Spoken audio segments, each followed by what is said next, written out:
Again, just to bring out and connect it to the story. So we don't have enough copies to make sure we don't have these. This one four. Here, this one. The original. Have 4 copies over here. We have 4. We could share it. Tell you which one to read. 1. 2. Each table. Yeah. You want to look together? Just. So let's read. Let's read from the left. Yeah. The left-hand column. The left-hand column, the Rachel's knowledge. So maybe we'll take turns reading the paragraphs, and then I'll fill in the gaps, whatever has to be explained. You want to start? Anyone? We'll start from this side. You want to read a paragraph? From the left-hand column, Rachel's, yeah. Rachel, the evil eye. Evil eye. Oh, as for Rachel herself. No, the More third, now. okay, Rachel's I have it in line, that's right. No, the third, Rachel's knowledge, the third, Rachel's knowledge of Jewish law was so extensive. you have it? It's the third, Yeah, there's a Rachel's third knowledge paragraph, yeah. Rachel's knowledge No, of no, I don't have enough. You want to just look in with some? Actually, can you use this or just give it back like that? I just have one original. Just don't write on it like this on. Rachel's knowledge of Jewish law was so extensive. Oh, have more. Sorry. Thank you. That's it. Everyone else? Okay, perfect, wow. Okay, I can write on this. yeah. Yeah, you want to go ahead? Let's. Rachel's knowledge. Rachel's knowledge of Jewish law was so extensive that she knew the difference in the customs prevailing among the various Jewish communities. Thus, what happened apparently was regarded as a strict law in one town was treated more lightly in another. For instance, in the Legion of Posen, the Jews following the rule of It's the name of a sefer of it. were wherein it is stated that gloves to be worn on Shabbos, only when they are attached or sewn up to the sleeve. This naturally was done on Friday. In Posen itself, there was an error, and so Jews wore gloves. Jews wore gloves then, even when they had not been attached to the sleeves. So in discuss if you have gloves and you attach it to the sleeves, you sew it on, then you could carry it even if you don't wear it. But in Posen they had an Eruv. So because there's an Eruv, you could carry it, so they wore gloves. Carry on. And then let's go to the next one. Let's keep it going. You want to read? What happened? Yeah, it happened once that Rachel's whole family, soon after her marriage, were walking home one Shabbos Thank from you the very much. Beth Midrash. The men were walking in front, Baruch Batlin, his son Benjamin, and his son-in-law Shneir Zalman. The women followed in the rear, Rachel among them. They were all wearing gloves in honor of Shabbos, and living as they did in Posen, they did not need to have their gloves stitched to their sleeves. Benjamin was also carrying some books which he had borrowed from the Midrash. Oh my goodness. So that he could study them at home. As they were walking, Shamash suddenly ran up to them, calling out that the Eruv had failed. They all stopped in bewilderment, not knowing what they should do with their gloves and with the books that Rachel's brother had under his arm. Should they throw everything away or just remain where they are? Apparently they didn't know, they stopped. And we learned we're not supposed to stop. And because they weren't familiar, the law didn't have it at the tip of their tongue, so they just stopped.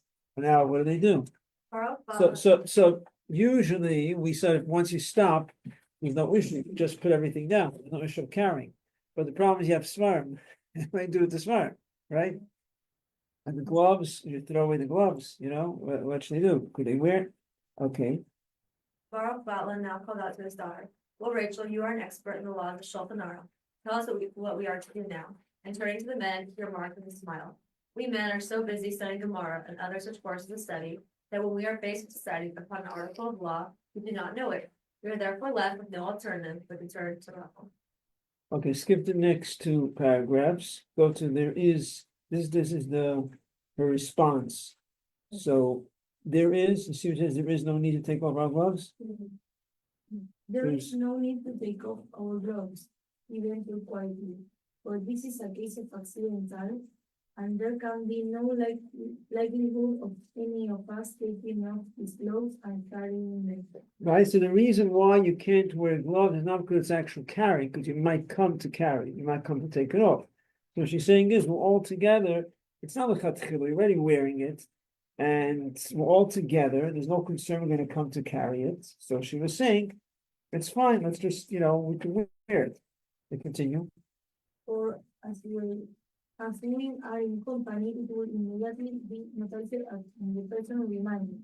As for the books, these should be transferred from hand to hand until we reach the yard of another group, where they will be handed over from the son of public property into record to property.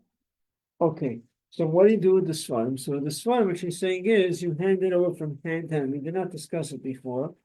And that is, it's 100% okay to pass over something from one person to the next person. We spoke about walking 4 cubits and stopping, right? We said that's not like Hatchila, that's only the Evid, but to pass over from hand to hand, that's actually the Hatchila, not only the Evid. Okay? Without moving, like standing still and handling. No, you can even walk. You can walk up to 4 cubits, as long as you're not yourself gonna stop and continue. So let's say from here to here, from here to here is 4 cubits, right? So let's say you're standing here, and I could walk like that and give something to you. Then you could take that and walk over and give to the next person. As long as you're walking because it's not the same person, because you're hanging from. The reason why the same person is not supposed to be doing it, even though it's not prohibited by the Torah, because you might end up doing the full thing. Once you pass it to someone else, it's even a chatchila. Even in a regular situation, you're allowed to do it. So what's the big deal over here that she's saying? Well, this is what should be done, but what's the chiddush? What's the novelty? What's the unusual thing that we don't usually do? But in this case, it's going to be okay. Is the second part. See what it says here? What is she saying? She transferred from hand to hand until it reached the yard or not. Transfer hand to hand is always fine. That's not an issue. You can do it all the time. You can do it every Shabbos. The issue is, how do you get it into the private domain? Because you can't carry it from a public domain to a private domain. That's the issue. And here, what we do is, she's saying, put it into the property of until it reached the yard of a non-Jew. Why a non-Jew? I mean, obviously, a non-Jew is better than a Jew, but what I mean to say is, why not a Jew? I mean, there's also, if there's no, what I want to bring out is, even if it's a non-Jew, it could also be by a Jew also, if there was no non-Jew. Non-Jew is preferable. How can you do with a Jew? We discussed, anyone remember discussing last time, how you transfer it over 2 people together, right? Oh, you throw it in and the other person catches it, or you? So we discussed, I don't know if we discussed it, but basically, there is a way, I think we did speak about it, where you can't carry something into the private domain, but if you do it together with someone else, you partner, but that lessens the severity because you're doing it together with someone else.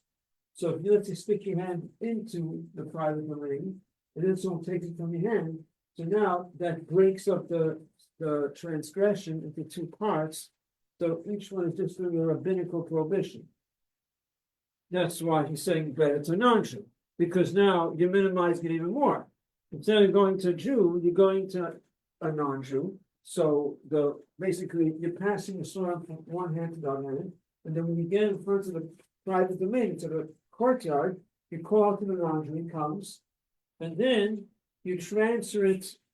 You stick it. A Jew will put his hand inside, and the non-Jew will take it from his hand. It's like this: the Jew is only doing part of the transgression, and the non-Jew is doing the other parts.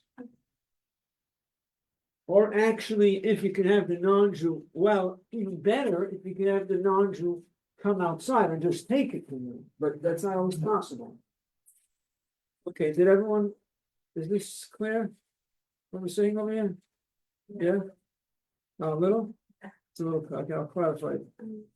Why is it better to have someone complete the action with you? Like, if there's no non-Jew available, And like, you're making them break Shabbos, even if it's just rabbinically, wouldn't it be No, better? the just- point is, because of the honor of Svarim, it says that you're allowed to do it in such a way, it's only a rabbinic prohibition, because it's the honor of Svarim, that big Svarim outside, so there's no other option.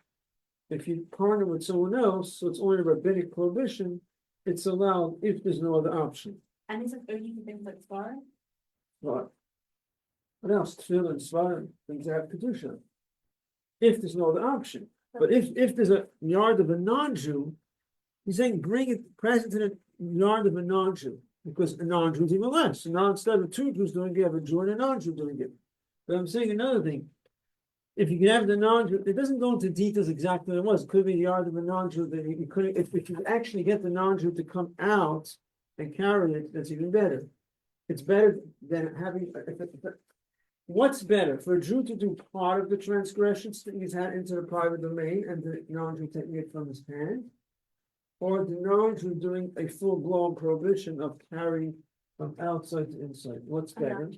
A non-Jew is doing the full transgression, but there's no Jew involved. That's definitely better. It just doesn't go into all the details. Could mean it wasn't possible to have the non-Jew come outside. He's saying bring it to the yard of a non-Jew.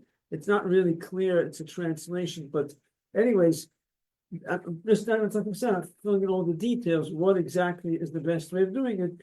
But is it clear now? Yeah. Okay, let's finish one more paragraph just to sum up over here. None of those. Let's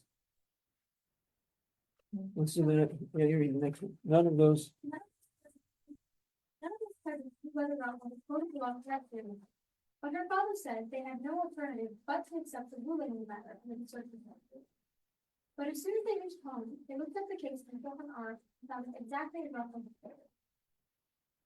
So I don't remember clearly, but I think it was the mother of the Alter Rebbe or the grandmother of the Alter Rebbe. I just had a chance to look up. You have to go back to before this. It was either one. 1 second. It's either the mother or the grandmother of the Alter Rebbe, one of the two. Okay, so now what we did not discuss yet is, and it's going to be what we're going to discuss now is already we're going to know from here, and that is what if you're walking with a baby on Shabbos and the baby doesn't want not carrying a baby, I mean a toddler, you're walking with a toddler. The toddler is walking, and toddlers usually have their own GPS, they have their own routes, not it's more interesting way of even going things like this zigzag and so what happens if the toddler decides that doesn't want to walk anymore? So what do you do? So first of all, on a practical note, you learn when you get to that, you know how to time it properly. Usually you take walks with them when they're rested, not when they're tired, and and you have to, and you know that they're walking and you already practice during the week walking with them, you have an idea how they walk. Usually you don't, that's how, so then you have an idea that you hope that, they seem to be okay, but then sometimes things come up and you realize that, you realize that they're tired, they're this, they get moving, and then they sit down, they don't want to walk. What do you do? So we already know that while you're in the same place, you can hold the toddler. You could pick up the child. Not walking, you can hold the child in one place. There's no problem. Okay, now then what?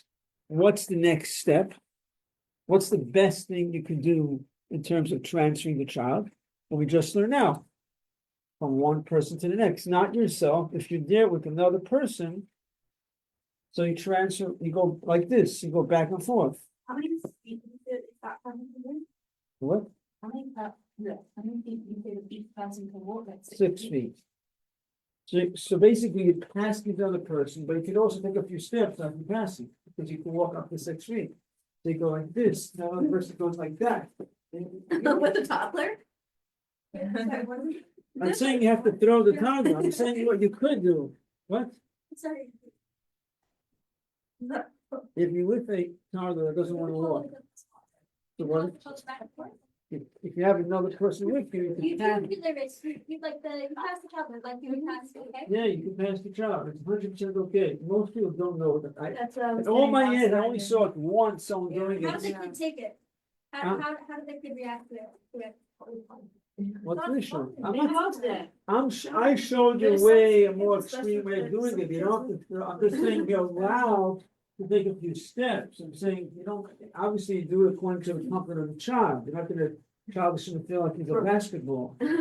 But I'm saying halachically, you could take up to 6 steps and pass it, the child's okay, you save more time. And it's 100% okay, people don't know about this, I only saw it all my years, I saw one person doing it on Shabbos. You're allowed to do it if you're with someone else. If you're, The issue is, because usually it's husband and wife, but then husband and wife, it's a different story, it's not. That's not necessarily the most proper way to do it, but if you, let's say with a child, another child, father and daughter, father and son. Then it makes more, then it's something that could be done. If we're alone, like babysitting on Shabbos or walking a child to shul for a mommy. Can we do the thing where they pick them up, walk forth, feed, stop? No, No? so that's only done in desperation, that's like. That's like if mamish, the child is crying and it's very upset and it's very difficult, so then you have that option. But you have to avoid it, you have to try not to go, that's like the diavad. Now, another thing you could do is, which might not necessarily work, but it might, that's helping the child walk, which means, let's say the child is walking like this, the child is 2 feet, right? So you're holding the child doesn't want to walk. Now, what you could do is, you watching what I'm doing? Yeah. You could pick up one hand and go like that, and then pick up one foot, maybe one hand, whatever, 1 foot, that's it. You're lifting a foot off the ground, and you're going like this. You go like this, as long as 1 foot, so even though you're technically moving the child in the public domain, but as long as 1 foot stays on the ground, in other words, if you're helping the child walking away, you pick up 1 foot, you go like that, you pick up the other foot, you go like that. That's also 100% Like his okay. feet are on your feet. No, as long as one, oh, let's have the child, right? Maybe we should. So if you pick up 1 foot, That, you pick up the child, 1 foot picks up, you go like that. Then you can pick up the other foot, and go, as long as 1 foot is on the ground, even though you're moving the child in the wrong domain, you're oh, moving it. if it's on your. But he never, no. No. Because 1 foot stays on the ground, He's not being. because 1 foot stays in the ground, it's not considered carry. That's if I am moving the child. Yeah, you could move the child as long as Can 1 I foot put stays on the the ground. child on my feet so it. No, then you carry, then you No, move. no, like. Step on me, so. Okay, One so foot. then it's Saves money to get narrow. 1 foot has to stay in the ground, that's all I'm saying. Why is there? If 1 foot is on the ground, so you're not lifting it up completely. Eastern Parkway makes So it's not called moving, you're moving part of the object, that's okay, even though you end up distance, you get it? So you hold it up, yeah, arms like strongly. Yeah. Whatever. But basically, it's one point, whatever way you do it, it's your own thing, the one, 1 foot. it's one nakud over here, that 1 foot stays in the ground. Okay. Because 1 foot is on the ground, it's not considered moving the object, the child. Oh. Because even though you move them like this. Yeah. But you do not move the entire child, that come say that we're not prohibiting. A stroller? Huh? A stroller? Stroller, A stroller for a baby. you can't use a stroller, you can't move a stroller, Travis, it's carrying. What do you ask, you asking, could you move a stroller? Well, baby's in a stroller, like a newborn baby. You can't, it's carrying. So you have to go before Shabbos to a stroller. I guess no one can leave the house. You're used to it as an area, right? No, I'm not used to it. I'm just thinking how other mothers have newborn babies. And I They're want. stuck at home and you go visit Oh, them. okay, never knew They're that. stuck, Okay, well, yeah, it's like a- newborn, yeah, you're stuck with it again, no, yeah, what it is. Good question, so is this only allowed for children, like if I had, say, a children, right? Has 2 legs, No, but Oh, like, yeah, but no, back in it- mind, I was thinking about this question, it doesn't apply to, yeah, well, I was saying, I was thinking, what, does it apply to everything also, and then you so ask the is question. it child specific or? is it- I have to double check that, it's a good, I don't know, it could be, not sure. For sure, it's not prohibited by the Torah. And our sages didn't take the initiative to prohibit it, they left it alone, they said it's not moving the entire object. But other objects, I'm not, what I remember, no. I'm pretty sure it does not work, it's only by a child, they sort of left it alone. They didn't prohibit it to give people a little leeway to grieve. Say they didn't prohibit it, why does one have to prohibit every little Okay, thing? this is, They have a reason for it. Well, I'll double check, I don't think, he said, it would have been brought, such a thing would have been brought, now that I think about it, I highly doubt it, but, yeah. What about adult and leash? A dog in a leash, okay, we so talk no, about- let's get to that, let me Okay, let's finish just this, last we'll talk baby about thing. that, okay? Let's Last finish- baby thing, that's the dog and leash. Yeah. Last baby thing, I just like thought of. What about if it's a newborn baby and it's strapped to the mother's whole entire body? So No, where that's is it? carrying, How is like if you're wearing something? anything That's that, anything that you, They have slings where it's like maybe the baby. let in me the explain you sling. something, carrying is not only carrying, But we're even not carrying it, anything, it's on you. that's also called carrying. How's it on you? Could- The jacket you're carrying. Let me ask you, could you put something into your pocket on Shabbos? Is that No. carrying? Why is it carrying? It's in your pocket, you're not carrying it, it's in my pocket. No, because it's an actual item. Okay, so it's actual item, It's not an item at all. It's a piece of clothing. it's a piece of clothing with a baby inside. But you're wearing. It's just a big pocket that you're putting. your Okay, baby fine. inside. A baby's an item, Okay. baby's not clothing, is a baby a piece of clothing, or is it a person? So it's, you carry, could you, Well, I'm explaining it, I could understand you that. carry a knapsack? I Right. don't say like you, that's what you teach it, you know Right, what I'm saying? right. This is almost But I want you to impossible, it's staying understand. people. And you're right, it's true, it's very challenging, say the when you live in a country show. community without a native, it is challenging for mothers, it is very challenging, no question. Often I don't mothers. think, I'm not gonna argue that, it is challenging, it's hard, yeah, it is. Okay, now, so we said a very simple solution, that if you have a baby, a toddler, you just pass the toddler from one person to the next. Right, and that's like you have with the Svarim, right? The story over here, the Svarim, but it doesn't solve the whole issue. How do you get the baby into the house? That's baby has to go in by himself. That you can't do anything about it. In other words, in an ordinary situation, not talking about when it's very serious, like you have to get him in, but this only allows you in the public domain to go from one person to the next. Then, once you get to the front of the house, in front of the gate, whatever the private domain is, you have to try to encourage the child to walk in by himself. Okay?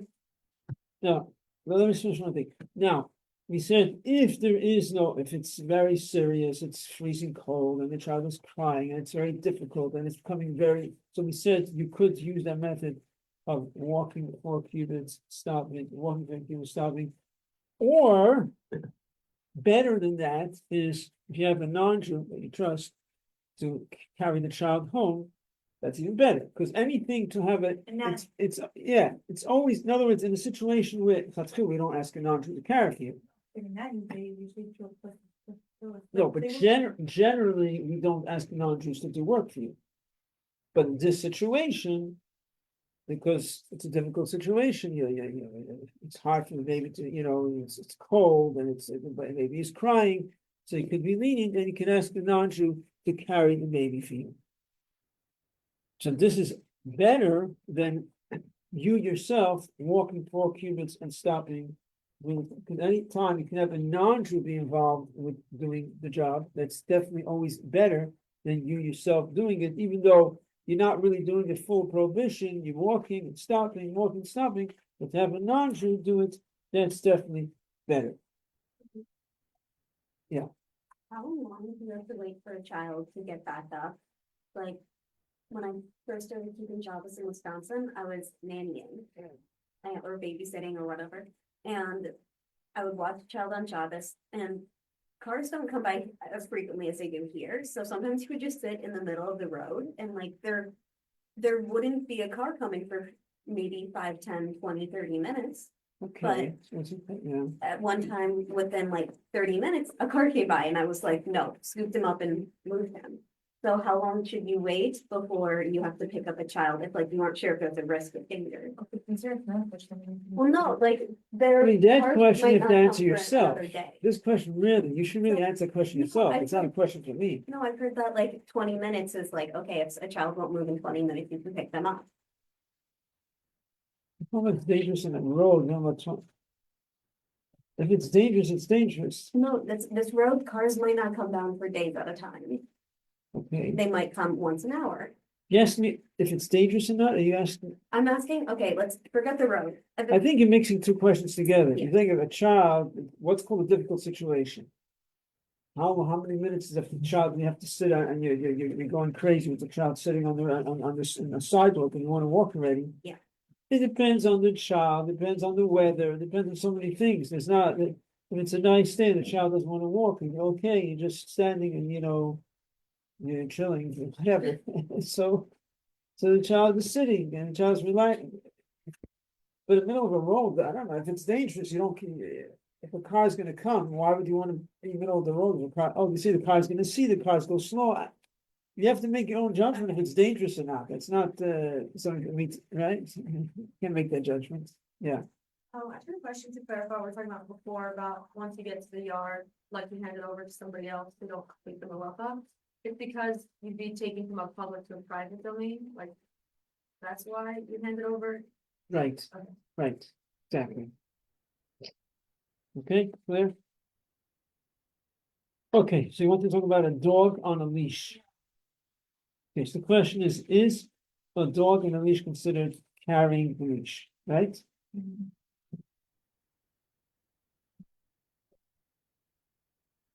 Is the leash considered carrying? So it's interesting that the leash is actually not considered carrying because it's subordinate to the dog. It's serving the dog. So carrying the leash is not carrying. But Muhammad said you have to hold the leash in a certain way. You see a lot of people, Jews walking with the dog, which others actually know this. I mean, it seems like it, the way they're wrapping it, because you're supposed to wrap it around a certain way. It's not a leash, it's my God, I don't have a dog question. So basically, you have a dog, you have a leash, right? So one way of holding the leash is like this, right? It's coming out of your hand like this. I don't say we don't want more than a tenth of more than 2 inches to come out the back of your hand because it looks like carrying. It looks like carrying. You look like carrying, you want to avoid because it could lead to something, even that we want impression, you could. So basically, what you want to do is if you have you do is you just like this. I mean, up to 3 inches is okay, huh? That's what you have to carry the dog, wrapping it around your hand, I don't know why, I feel like you're Well, what's the if it's wrapped less, it's better. you're bringing attention to the fact that it's around your hand. 1 second, so if it's wrapped once, let's analyze, wrapped once and it's sticking out like this. That's better than wrapping it completely, No, it's I don't know, the same, Right, it's already wrapped, now you're wrapping it completely. but that's. The point is. When it sticks out, it looks like a carrot, when it's wrapped, Fine, okay. it's like a garment, But, it's like. Yeah, but, like, that itself is loose, right? I cannot pull, could you pull the door? I don't know. Who said you can't pull the door? It's possible. Yes, the question, could you, in terms of what, look at the door? I don't know how I do. I'm trying to sense. I understand, okay, I'm saying, But- what's the issue about pulling the? Like, for example, to stop, like this. Oh, you pull the leash. Like, if pull you the want leash. the dog is going to What's the pass problem, what's the problem pulling the leash? In terms of carrying, because you're carrying the dog, Yeah, something. you're stopping the dog from going, there's no issue of carrying, there's issue of muktzah. Are you allowed to pull a dog? Well, animals are muktzah, Yeah. so, but. The Chacham allowed you, if it's your animal, and the animal is dependent on you, and the animal needs your attention, the Chacham allowed you to move the animal in a way where you're not lifting it up completely. It's very interesting how the Chacham, decided this, that, in other words, Usually muktzah is muktzah. So you regular muktzah, there's no thing of moving muktzah partially. Could I say, if I move muktzah, let's say this is muktzah, right? And I move it like this, did I move it partially or completely? Completely.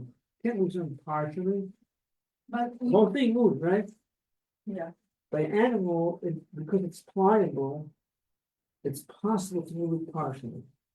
I mean, Yeah. just first the fact. The fact is with animals, you could move it partially because they could stay on the ground and it's not discussing it at all, I'm saying that how it is. In essence, you're able physically to move it partially because it's pliable. Fact.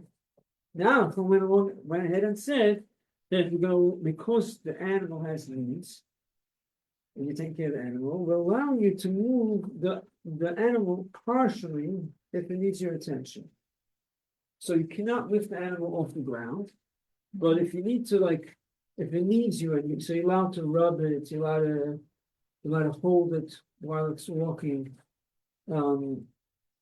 not outside, you might pick it up, but here we're not, that's not everything, you're not even holding it, just, if you need to push it, you allow it, and it, because it needs to be somewhere, it needs to get into its place, and you're allowed to push it, so pulling it, if it's necessary, but I can't determine what's necessary, if we feel that it's necessary for the animal to be pulled, then you're allowed to pull it. I don't think you should pull it for no reason. Probably should avoid pulling unless you need to pull it. In other words, because they allow it for a purpose. So I don't know how to value it exactly, just to pull because you want to go somewhere.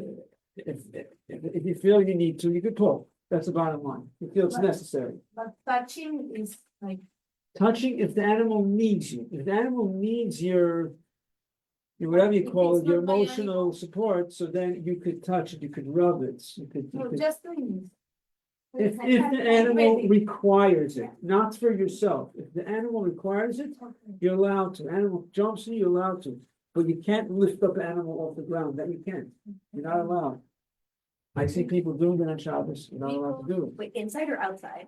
Both? Even inside, it's muktzah. Outside for sure not. If a cat crawls on your lap on Shabbos and it's your cat, you can pet them, but you can't take them off your lap. Does the cat need you to pet them? If, They need it. Yeah. Then you can pet them, but you can't pick them up. so they're on my lap, I just stay there until they get off of my lap, You could go like that. encourage them off. You could pick up your knees until they fall off. Okay. Because, wait, sorry, can I just confirm that when we're talking about like pushing and pulling an animal, you mean inside the house? Right, even inside the house, animals are muktzah. But we allow a partial movement for the sake, Inside the house. yes, well, even outside, we also allow you to hold it, if it's for the need of the animal, you could also push it, because it's within 4 cubits, so you could push or pull if the animal requires it. Or if it's, I guess, even for yourself, if it's driving you crazy because you need to get somewhere, you can't stand outside so long, and the animal's taking its time, enjoying whatever garbage they find in the street. So it's also fine.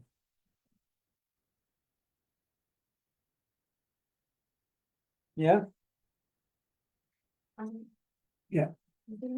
So if an animal like needs to be exercised and played with inside, and you have like a toy in a tunnel, you can play with them on Shabbos.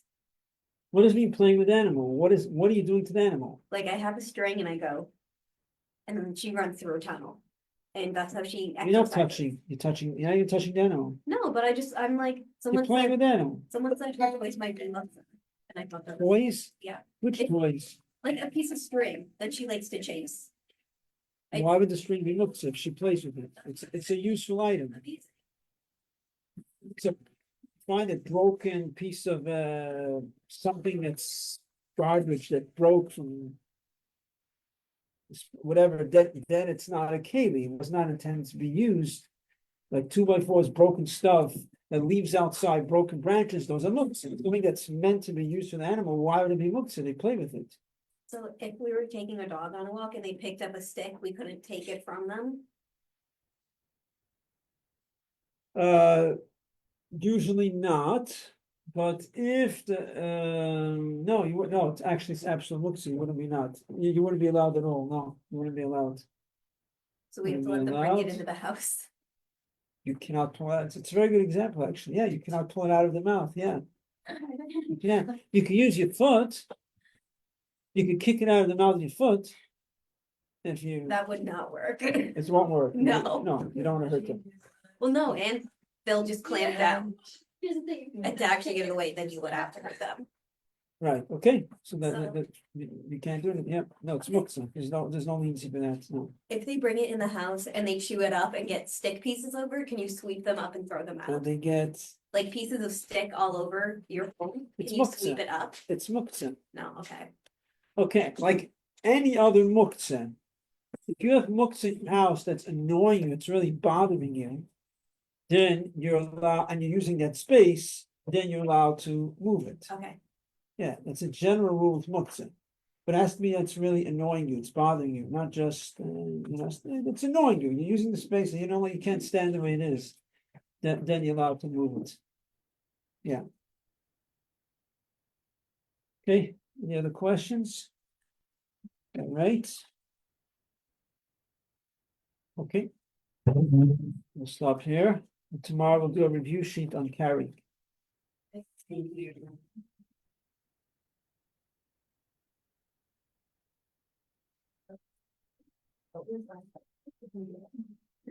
What time?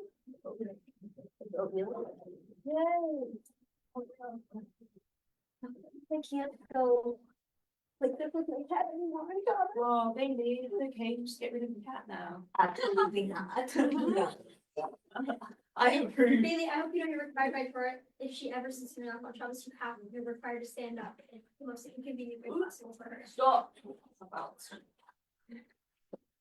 No, the lies, you just can't move. Stop talking about the cat.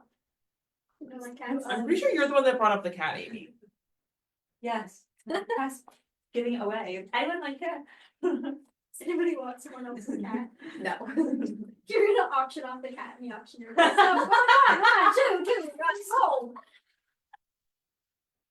She's like, hello? No, it's a prize. It's very well looked after cat. No, for sure. She's a With very, bonus information. But it- she's very smart. She's very well trained. Thank you. You. Did she play fetch? I trust that you Stop. know how to like get peanut butter and make the thing for the story. I mean, I'm an dog. When she wants to. Good cat.